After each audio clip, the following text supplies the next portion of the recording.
Good morning, planet Earth. I could say good morning, Australia, but I could be talking to anyone all over the place. The girl's going for a run.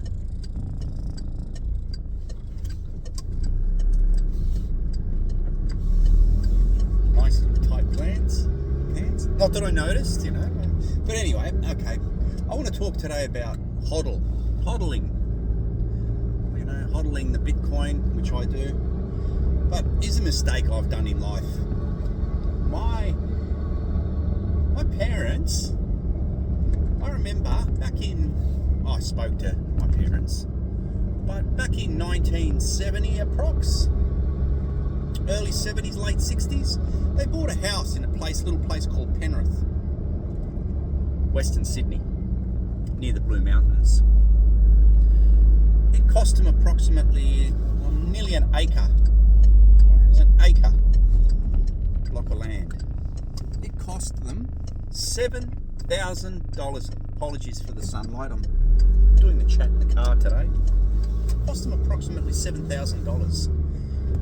Dad was on approximately $100 to $120 a week, and everyone's going, "Gee, that's not much."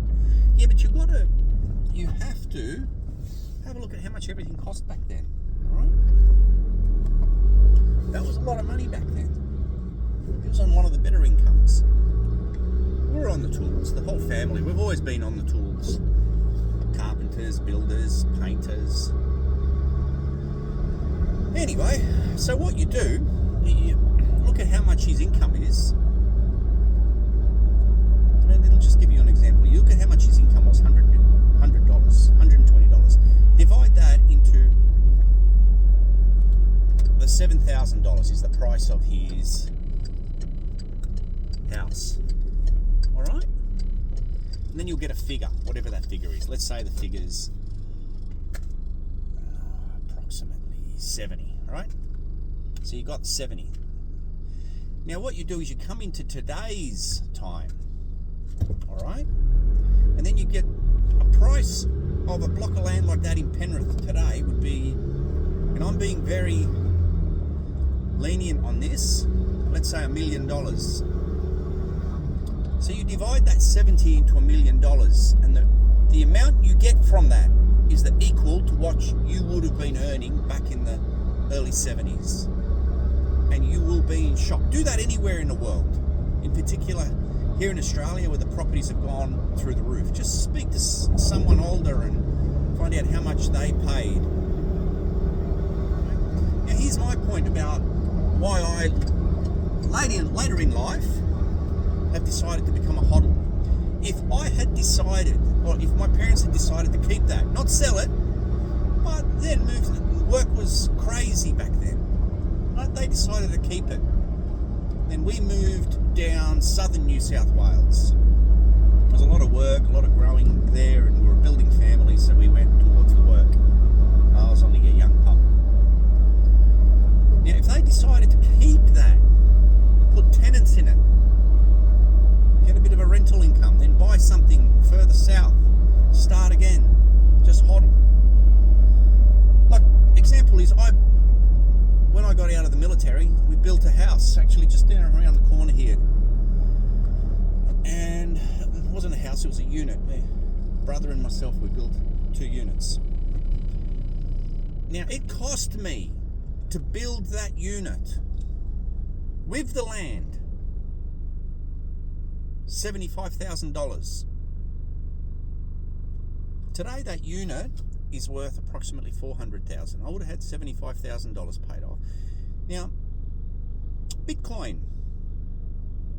I've got a bit of a group thing going with my Bitcoin. Like, everyone in the family, there's been a few knockers of Bitcoin, it's nothing, it's imagination. Yeah, well, so is fiat currency is imagination. You're buying a piece of paper with ink on it, for God's sake. Right? If you think that's got any value, that's imagination. The more imagination you have, the more something's worth. Welcome to the real world. But they won't listen to that. But anyway, I've got them listening to the point where, well, we all know what the coin's doing at the moment. And I've got them to the point where they all put some money in. All right? And now was actually approached by my mother, and she says, "Oh, can we put more in?" I go, "Of course you can." She goes, "But it's going to drop now." I go, No, it's only just started. Okay, so even with Bitcoin, HODL. I HODL everything now. I can get a bit extreme, like I do like collecting my. Alright, it's a bit weird, but like let's say I finish a bottle of whiskey or something. I'm not an alcoholic. I enjoy my whiskey. So let's say I finish a bottle of whiskey and I like the bottle. HODL. On the building site, gee, that's a good piece of timber. I won't throw that away. HODL. Men are natural hodlers, you know. Really annoys the shit out of women. But we are just natural hodlers, and we HODL everything. So I'll be HODLing. I'm going to try and HODL things of value, like the Bitcoin. HODL. If you're going to buy into property. Now, if you're going to buy into property, I really highly suggest working out a little tax plan. Like, we've been discussing it. Like, let's say we either rent or buy a property. Right? Now, whatever you do, you connect all your businesses to that. Like, I've got running my construction. So that's running. That house or workshop can be used to store all your construction gear. So I've also set up, I could set up the Bitcoin as a business. You know, so you've got one office in there that's solely for Bitcoin. Look, I'd have to have two computers, one computer for construction and one computer for, because I just a petty hate of mine. My Bitcoin PC is only used for Bitcoin, nothing else. Construction computer, I'm not too phased on that. All my bank accounts are rigged, so they're ultra secure. You have to these days. I was actually speaking to an IT person, and he says, "I don't have antivirus." I go, "Really?" He goes, "Yeah, well, when someone tries to, they need a Trojan horse to get into you." He goes, "I can recognize them." He goes, "The apps I deal with Apple and all the rest of them, you know, Microsoft," he goes, "they're super secure. They've got their own antiviruses in place. Like for you to break into one of them, wow, you're like a prodigy. You know, you're not safe. If you can break into one of them, you're not safe. We're not safe anywhere." But they're not targeting the small fry like us. Those people are generally at war with each other for the big boy, the big fish. The big fish never look at, well, whales look at plankton, don't they? But anyway, so what I'm basically saying is whatever you do, HODL. If you enjoy alcohol, you buy your whiskey, HODL. Buy a better quality. Japanese whiskies, for example, they just discontinued a barrel. So the bottles that came out of that barrel shot up from like $300 to $2,000. You know, I didn't know that, but Japanese whiskey is very popular. You've got other bottles. You'd be in shock at the, like example, just type in most expensive bottle of whiskey. It's all about the barrel and how long that whiskey's been sitting for. Right? You might be in a bit of shock. You won't be drinking that whiskey. Actually, you probably, unless your Bitcoin's gone to like $10 million, you won't be buying that whiskey, let alone drinking, even buying it for investment. But they're the top-notch ones to buy for investment. You know why? Again, it falls down to scarcity. You might have 1 in 10 bottles of that whiskey on the planet. You've got a lot of billionaires that'll want that, and they will pay whatever it takes. You know, we did a job for a very wealthy family in mountains.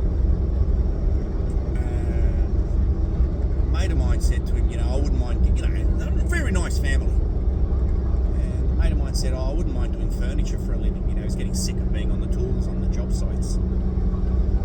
And he goes, I'll give you a word of advice. He goes, don't get into the furniture. If you want to break into my market, don't get into the furniture business and try and sell me a bargain, a chair for $50. I want a story behind the chair. Like, it's been in this house. The house is the second oldest in the whole estate, you know, in the whole town. It was built at this time. General MacArthur slept here. So give him a story that these chairs came from that house. And then you put a price tag of $5,000 on the chair. That's what my people want. Like, for crying out loud, he used to take his dog to music classes. Let me correct that. Not classes, music concerts. Classical music concerts. They took their dogs to him. Like, a dog gives a shit about that. Like, seriously. My dog would want to kill everyone in there. He just doesn't. My dog doesn't like other dogs or cats. Tolerates humans, weirdly enough, but only for a light pat on the head. And then go away. But anyway, today's message is, guys, HODL. I know there's people out there that short-term trade or try, they do houses, and there is people out there that make money out of it. But HODL is, I've seen some HODLers, even in the construction game, that have made ridiculous money. But anyway, yeah. So today's message is, hold on for dear life. That's what HODL is. HODL. Alright guys, take it easy. End of my message. My phone's secure in the car. Take care. Chat soon. See you later.